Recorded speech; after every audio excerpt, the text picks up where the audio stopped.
videos, go ahead and subscribe and share them and hit that like button for me. Hey everybody, it's Matt with Everywhere Auto Repair.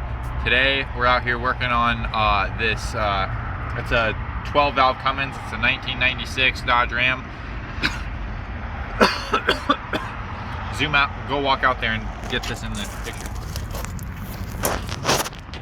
What do you mean zoom out there? I mean go out there and get a picture of the truck I just described.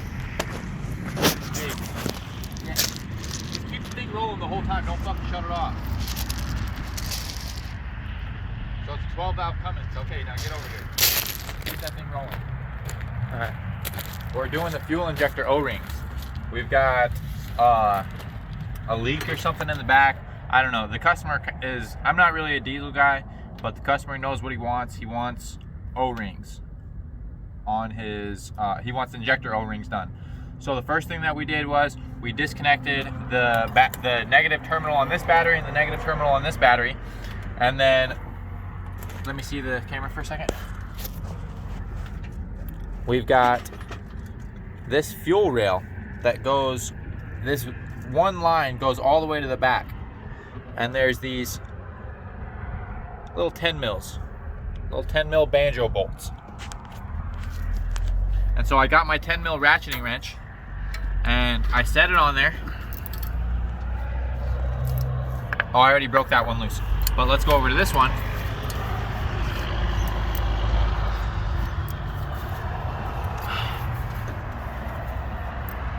And then I'm using my hammer just to make it come easy, just to break it loose so that I'm not busting my knuckles.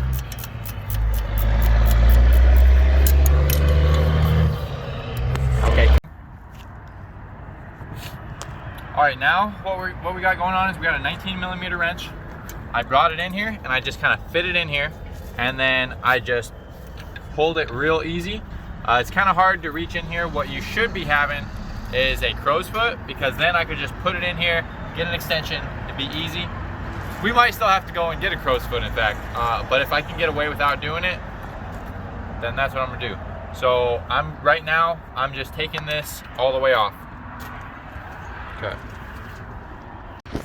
All right, right now what we're doing is we're taking these retainers off of the fuel lines, because I'm not getting enough flex to get these out of the way.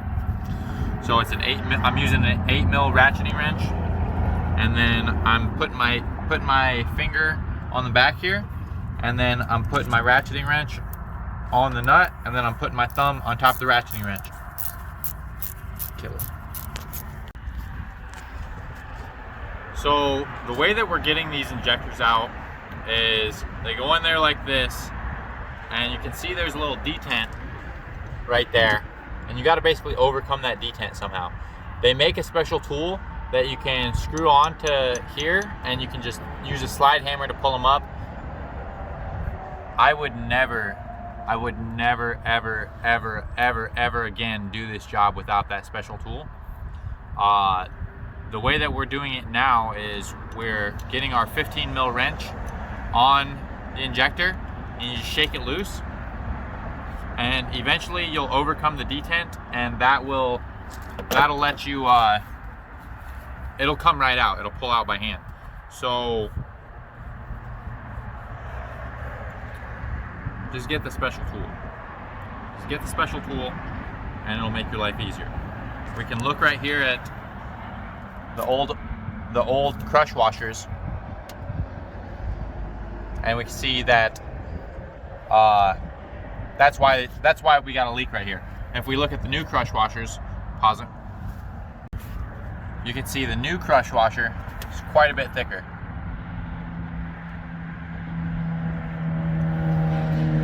And then we're just gonna go ahead and slip it on there, and then we're gonna go back down into here.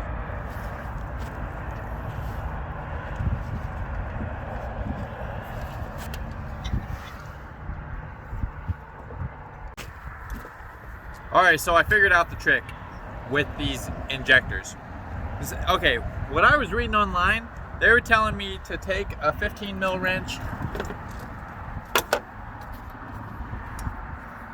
and just wrench it back and forth, and eventually it'll come loose. So that's what we did on like the first one. That's stupid. That is retarded. Okay, look, you see there's a detent right there? All I did right now, I took this thing and I hammered on the end right there, just bloop, and then this thing popped right out. All right, so that's how I'm gonna do it from now on without an injector tool. That being said, I don't think I could even get an injector tool in here because the point the fucking camera there. Fuck, man, I'm sitting here pointing at it. I don't think you could get an injector tool in here because there's like no room, and all the tools that I saw were like slide hammers setups. Okay, so we got everything back in here. We're putting on our banjo bolts right now. We've got these little banjo washers or whatever. You need to just make sure that you crush them because they're made out of copper. Other things to consider, basically, you just need to make sure that you get everything tight. You've got all these crush washers that you need to get tight, otherwise you're going to be leaking. Well, there you go, guys. Hopefully this video helps you do the injector O-rings and crush washers easier on your truck. If you have any questions, go ahead and leave them down below. If you could like and subscribe and comment and all that stuff.